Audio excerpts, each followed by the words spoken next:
Hey, hello everyone, welcome to my channel. I hope you all feeling fine and doing very well. So, আজকে হচ্ছে হোলি। এটা হচ্ছে actually first দিনের video clip, যেখানে মা গোপুকে নতুন জামা কাপড় পরিয়ে ওদেরকে রং দিয়ে দিচ্ছে, মানে ওদের চরণের রং দিচ্ছে আর কি। তো আমি সেখান থেকে একটু ছোট্টখানি ভিডিও ক্লিপ করে নিয়েছিলাম।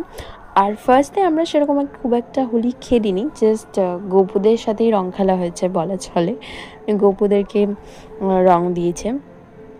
তো আমরা সেকেন্ডে হোলি খেলেছি, বিকজ আমাদের এখানে আমি খুব একটা হোলি অ্যাকচুয়ালি খেলতে পছন্দ করি না, বিকজ ওই রঙগুলো উঠতে চায় না, সো আমার সেটা একদমই ভালো লাগে না। বাট সেকেন্ডে এখানে মানে আমাদের এখানে আর কি বড় করে বেশ হোলি খেলা হয়েছে, সো সেখানে আমি গেছিলাম হোলি খেলতে সেকেন্ডে। সো ফার্স্টে তো আমার পুটুবুড়ি আমাকে রং মাখাতে এসেছে, তো ও আমাকে রং দিয়ে দিচ্ছে। অ্যাকচুয়ালি ওর একটু পছন্দ হচ্ছিল না যখন আমাকে বাকি সবাই রং লাগাচ্ছিলো, তো ও সেটা একদমই পছন্দ করছিল না। আর তারপরে ততক্ষণে তো আমি রং মেখে ভূত হয়ে গেছিলাম, তো আমি জিজুকে রং লাগিয়ে দিচ্ছিলাম।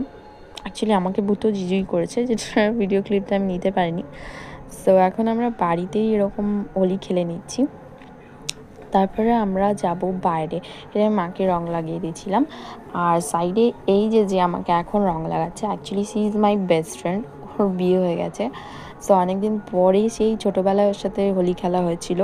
তারপরে এই এখন অনেক বছর পরে, মানে ওর বিয়ের পরে অ্যাকচুয়ালি আমাদের একসাথে হোলি খেলা। সো ও এখানে ছিল এই বছর, তো ও বললো চল আমরা হোলি খেলি একসাথে, অনেক বছর পরে আমাদের এরকম একটা চান্স পেয়েছি।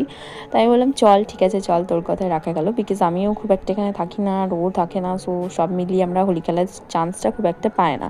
সো এখন আমরা বাড়িতে রং খেলে নিয়ে বেরিয়ে গেছি সবার সাথে হোলি খেলার জন্য। তো ফার্স্টে আমরা গেছিলাম রোনার বাড়িতে, মানে অ্যাকচুয়ালি আমার একটা বোন হয়, মানে নিজের নয় বাট ওই আর কি পাড়া প্রতিবেশীর হয় না, তো খুব একটা ভালো রিলেশন। তো আমরা ফার্স্টে গেছিলাম ওর বাড়ি ওকে রং দেওয়ার জন্য।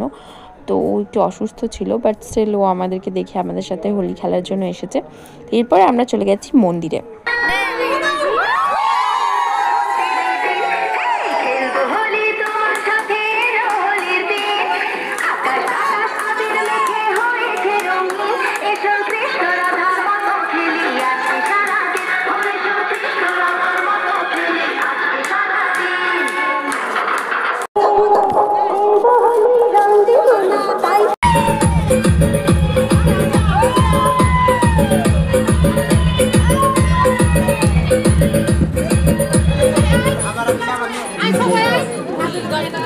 ভুলে গেছো কাজ করতে।